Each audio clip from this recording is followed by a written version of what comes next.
The roar of the diesel engine was deafening. It spat thick black smoke into the crisp morning air.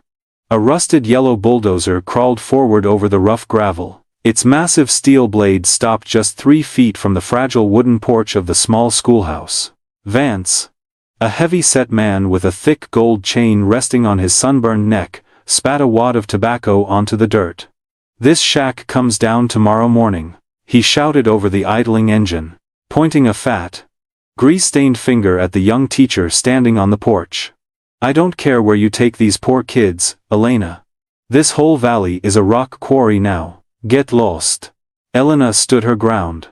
Her arms were spread wide, as if her thin wool cardigan could somehow protect the dozen terrified children huddled behind her. One little girl, wearing a jacket 3 sizes too big, was crying silently. The children whimpered, clutching their worn-out textbooks tightly against their chests. Elena had spent 3 grueling years building this safe haven for the forgotten children of the border. She refused to let a greedy mining corporation tear down their only chance at a real education. But her hands were shaking violently in the freezing mountain wind. She did not step back. Before Vance could signal the heavy machinery driver to inch closer, a man walked quietly out of the pine tree line. He wore a faded flannel shirt, scuffed leather work boots, and jeans covered in dry mud. His right hand firmly held the small hand of a 7-year-old boy. The man, Arthur, didn't yell. He didn't puff out his chest or wave his arms frantically. He just walked calmly through the toxic exhaust smoke. He stopped, and stood directly between the bulldozer's sharp blade and the schoolhouse steps. His eyes, fixed entirely on Vance, were completely deadpan. They were cold and unblinking. The future of a child is something you can never put a price tag on, especially not with dirty money. If you believe that God always watches over righteous fathers, leave your declaration right now. Type "I believe in fatherhood and justice" in the comments below. Vance signaled the driver to cut the engine immediately. The sudden silence in the mountain valley was heavy and suffocating. He climbed down from the metal tracks. His heavy boots crunched aggressively on the loose gravel. He walked right up to Arthur. He looked the quiet man up and down, letting out a short, grating laugh. "And who the hell are you supposed to be?" Vance sneered. He stepped so close that Arthur could smell the stale beer and cheap cigars on his breath. "The local lumberjack? Take your kid and go back to your little campsite, buddy. This is grown-up business." Arthur didn't flinch. He didn't even shift his weight. Arthur's hands were calloused, the hands of a man who knew hard work. But his posture was unbreakable. He had brought his son, Leo, up to this extremely remote border town for a specific reason. He wanted the boy to see what real life looked like, outside the polished glass walls and penthouse suites of the city. For the past 3 days, they had been camping rough by the river. Arthur had watched Elena teaching these underprivileged kids out in the freezing cold. He saw her stretching her meager, donated supplies, just to keep this makeshift school running. "This is a school," Arthur said. His voice was quiet. It was barely above a whisper, but it carried clearly in the cold, thin air. "You do not have the proper permits to blast rock here." Vance burst out laughing, looking back at his rough-looking crew. His crew members laughed aggressively, tossing empty beer cans onto the schoolyard. "Permits? Buddy. I bought the zoning board 3 months ago. The town mayor is currently sitting on a brand new boat that I paid for. I am the permit." He poked Arthur hard in the chest with his thick index finger. "Now move, before I have my guys toss you and your brat in the freezing river." Arthur looked down at the fat finger poking his flannel shirt. He didn't swat it away. He didn't get angry. Instead, he knelt down in the dirt, putting himself perfectly at eye level with his young son. He gently adjusted the boy's knit winter cap. "Leo," Arthur said softly, completely ignoring the furious, red-faced mining boss standing right over him. "Do you remember what we talked about yesterday down by the water? About the wolves and the dogs?" The boy nodded, his brown eyes wide but entirely trusting of his father. "Yeah, Dad. The dogs bark all night, because they are scared." "Right," Arthur said, standing back up and slowly brushing the dust off his knees. "Real strength never has to bark." Vance's face turned a violent shade of purple. "Are you calling me a dog? You homeless piece of trash?" He signaled to two of his crew members. They were big, intimidating guys carrying heavy iron crowbars. "That's it. Tomorrow morning at exactly 6 a.m., this entire place is getting flattened. If any of you are standing here, you are going down with the wood." He spat a dark puddle of tobacco juice on the ground, inches from Arthur's boots. He turned around and marched angrily back to his lifted pickup truck. Elena ran down the wooden steps as the trucks drove off, pulling her thin shawl tight around her shoulders. "You really shouldn't have done that," she said, her voice trembling with genuine fear. "He is extremely dangerous. He practically owns the police department around here." Arthur looked at the dilapidated schoolhouse. The roof was missing several shingles, and the broken windows were patched with cardboard and duct tape. "He owns the local police." Arthur corrected her gently. "That is a very small pond, Elena. We are in a complete dead zone," Elena said, tears finally welling up in her exhausted eyes.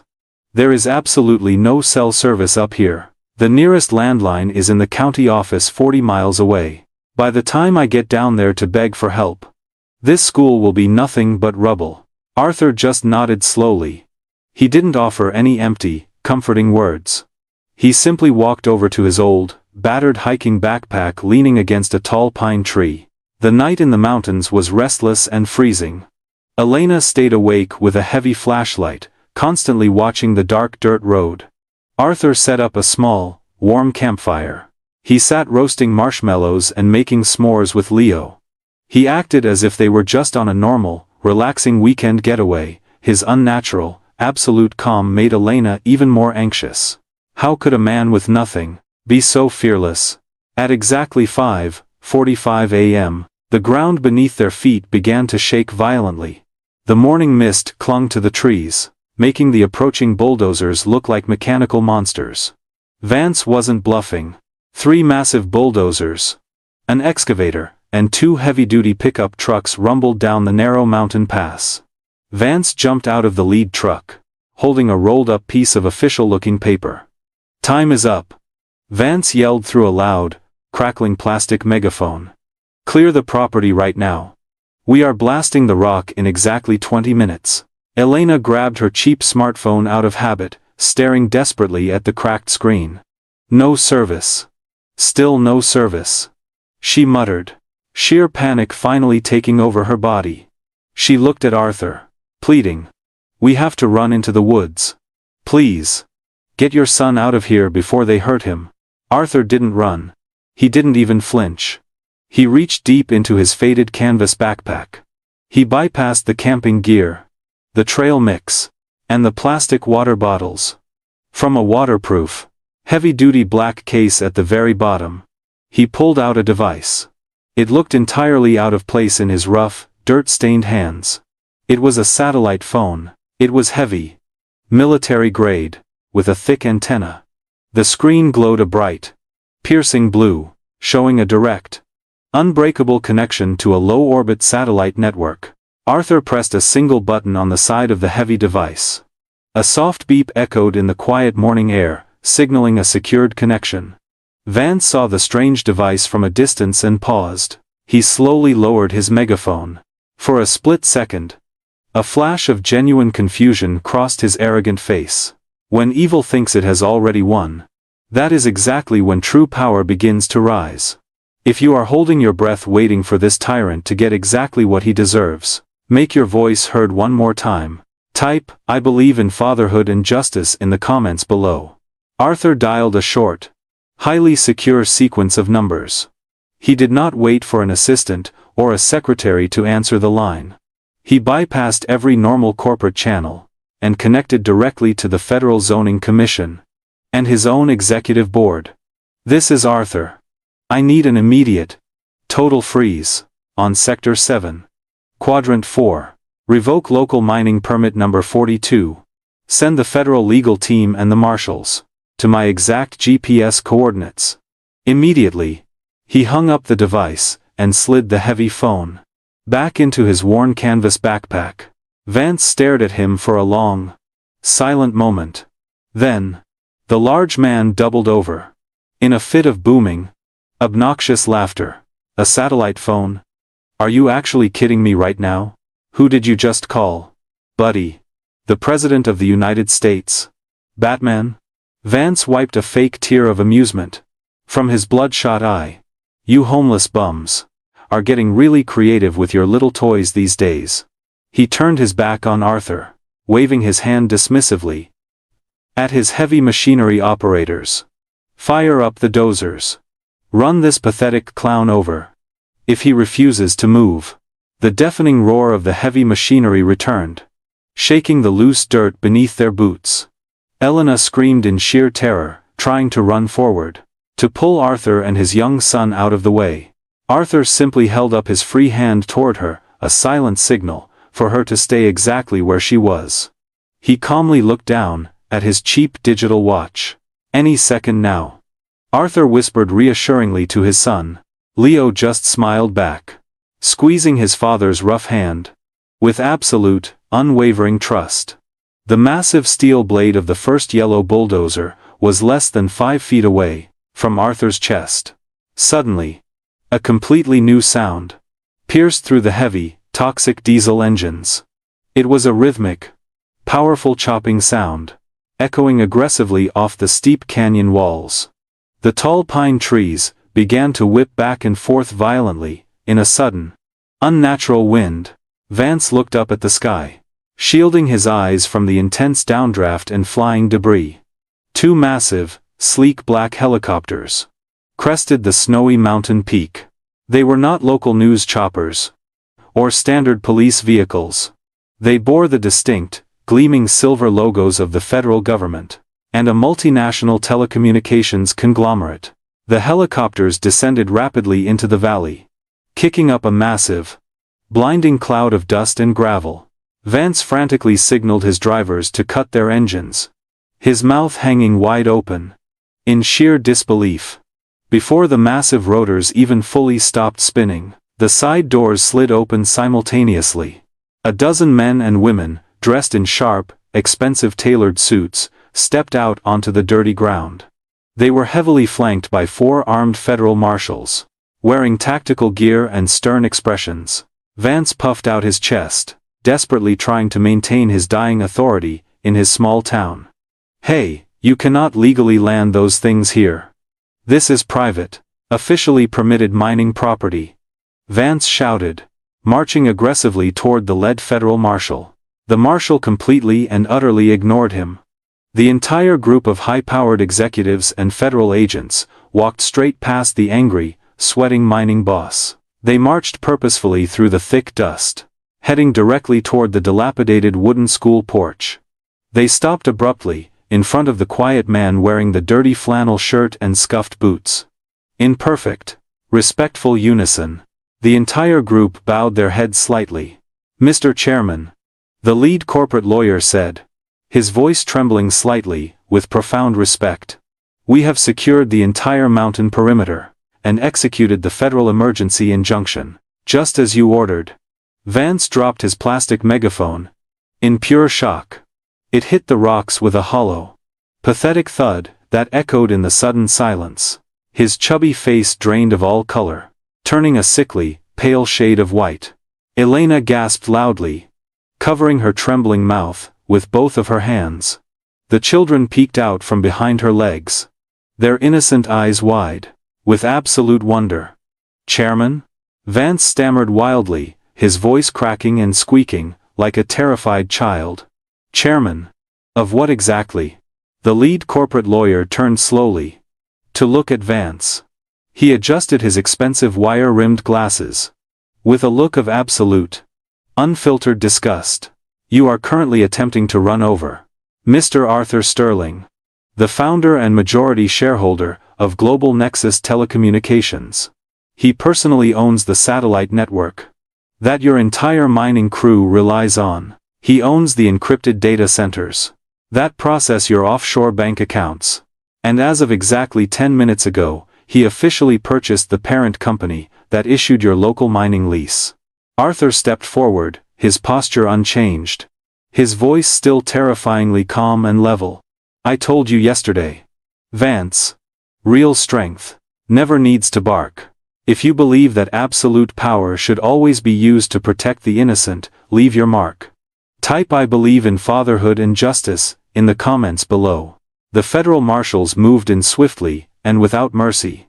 They did not just ask Vance to leave the property nicely. They forcefully placed him in cold, heavy steel handcuffs, right in front of his entire stunned crew. The federal charges being read to him were incredibly severe.